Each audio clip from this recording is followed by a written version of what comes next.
प्रिय विद्यार्थियों, नमस्कार। आज की कक्षा में आपका स्वागत है। अपन बीए तृतीय वर्ष के दूसरे प्रश्न पत्र अंतर्राष्ट्रीय संबंध के बारे में पढ़ रहे हैं और अंतर्राष्ट्रीय संबंध में संयुक्त राष्ट्र संघ के बारे में पढ़ रहे हैं। संयुक्त राष्ट्र संघ के विभिन्न अंगों, महासभा और सुरक्षा परिषद के बारे में अपन पीछे अध्ययन कर चुके हैं। आज संयुक्त राष्ट्र संघ का एक महत्वपूर्ण आर्थिक एवं सामाजिक परिषद के बारे में अध्ययन करेंगे।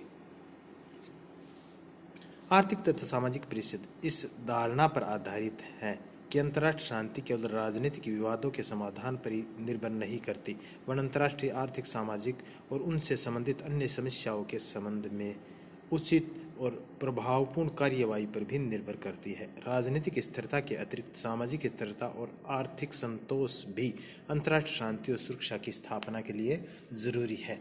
ऊपर अपने राजनीतिक शांति के बारे में युद्ध न हो, इस प्रकार की शांति के बारे में चर्चा की, लेकिन संयुक्त राष्ट्र संघ बनाते समय यह अनुभव किया गया कि केवल राजनीतिक शांति से ही या राजनीतिक समाधान से विश्व में शांति स्थापित नहीं हो सकती।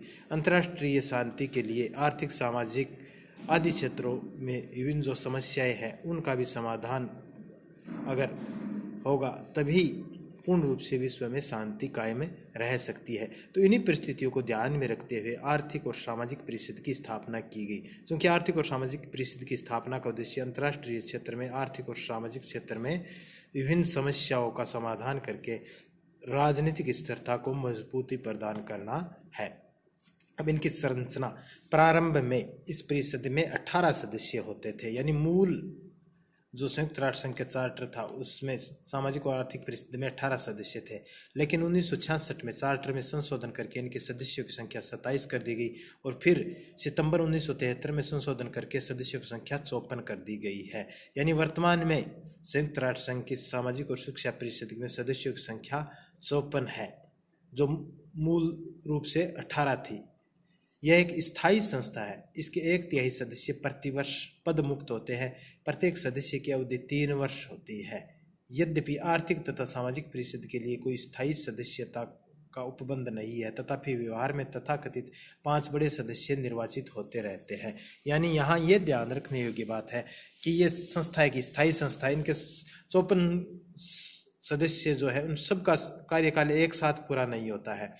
18 सदस्यों का, चूंकि कार्यकाल 3 वर्ष का है, 18 सदस्य जो उदाहरण के लिए 2020 में चुने जाएंगे वो 23 तक उनका कार्यकाल रहेगा, जो 21 में चुने जाएंगे वो 24 तक कार्यकाल रहेगा, जो 22 में चुने जाएंगे उनका 2025 तक कार्यकाल रहेगा। इस प्रकार प्रत्येक वर्ष उसके 1/3 सदस्य नए बनते रहते हैं। और साथ में ये भी ध्यान रखने, जैसे स्थायी संयुक्त राष्ट्र संघ की सुरक्षा परिषद में 5 स्थायी सदस्यों की बात कही गई है, या महासभा, संयुक्त राष्ट्र संघ महासभा में 193 सदस्य है, लेकिन यहाँ कोई भी सदस्य स्थायी नहीं होता। प्रत्येक 3 वर्ष बाद में नए सदस्य आ जाते हैं। हालांकि यह कोई प्रतिबंध नहीं है कि वो वापिस से दोबारा पुराने सदस्य भी वापस सदस्य बन सकते हैं। और जो 5 बड़ी महाशक्तियां हैं जो सुरक्षा परिषद में स्थायी सदस्यता है, वो पराई करके इस 54 सदस्यों में उनका स्थान हमेशा रहता है। अब इनके 70 आर्थिक और सामाजिक परिषद हर वर्ष 5 सप्ताह का एक महत्वपूर्ण सत्र आयोजित करती है। इन सत्रों का बारी बारी से न्यूयॉर्क और जेनेवा में आयोजन किया जाता है। आर्थिक और सामाजिक परिषद का पूरे वर्ष के दौरान चलने वाला कार्य उसकी सहायक संस्थाओं, आयोग और समितियों द्वारा किया जाता है। आर्थिक और सामाजिक परिषद की विभिन्न सहायक संस्थाएं हैं, विभिन्न आयोग है, समितियां हैं, उनके माध्यम से इनका कार्य पूरे वर्ष चलता रहता है। बात आती है आर्थिक और सामाजिक परिषद की शक्तियां और कार्य की। चार्टर के अनुसार आर्थिक और सामाजिक परिषद के कार्य इस प्रकार है। वह अंतर्राष्ट्रीय आर्थिक, सामाजिक, सांस्कृतिक, शैक्षणिक, स्वास्थ्य तथा संबंधित मामलों पर अध्ययन कर सकती है तथा इस विषय में महासभा तथा विशिष्ट अभिकरणों को रिपोर्ट दे सकती है। यानी विभिन्न क्षेत्रों में आर्थिक, सामाजिक, सांस्कृतिक, शैक्षणिक, स्वास्थ्य से संबंधित अन्य क्षेत्रों में वो अध्ययन करती है और उनकी रिपोर्ट वो महासभा को दे सकती है। दूसरा कार्य, यह सब के मानवीय अधिकारों तथा मौलिक स्वतंत्रताओं के आदर तथा लागू करने की संस्तुति दे सकती है। तीसरा, यह अपनी क्षमता के अंतर्गत आने वाले विषयों से संबंधित अभिसमयों के आलेख महासभा को प्रेषित कर सकती है। चौथा, सुरक्षा परिषद की प्रार्थना पर यह सुरक्षा परिषद को सूचनाएं प्रेषित कर सकती है।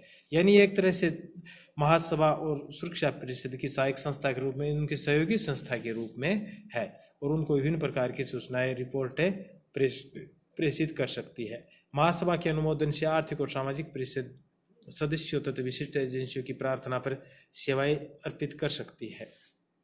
उपयुक्त कर्तव्यों तथा अधिकारों के अतिरिक्त आर्थिक एवं सामाजिक परिषद संयुक्त राष्ट्र संघ के अन्य अंगों को सहायता देती है। यानी एक तरह से एक सामंजस्य का काम करती है। संयुक्त राष्ट्र संघ के सभी अंगों को सहयोग देती है हर क्षेत्र में, सामाजिक और आर्थिक, सांस्कृतिक सब क्षेत्रों में।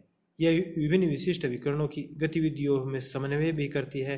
वस्तुतः गरीबों, घायलों और अशिक्षितों की सहायता करके आर्थिक तथा सामाजिक परिषद विश्व शांति की स्थापना में सहायता करती है। यह सभी प्रकार से लोगों के जीवन में सुधार करने का प्रयत्न करती है। यानी हर कोशिश करके विश्व में लोगों के जीवन स्तर में सुधार का प्रयास करती है। अब आता आर्थिक और सामाजिक परिषद के कार्यों का मूल्यांकन।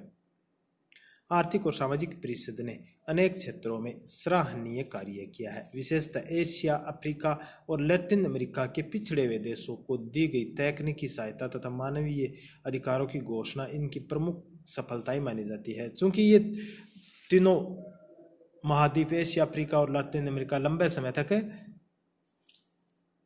यूरोपीय देशों के उपनिवेश रही है, जिसके कारण इन क्षेत्रों में गरीबी, भूखमरी, कई प्रकार की समस्याएं, आर्थिक सामाजिक समस्याएं इनके सामने थी। तो सामाजिक और आर्थिक परिषद ने इन महाद्वीपों के देशों को विभिन्न प्रकार की सहायता देकर सफलता अर्जित की है।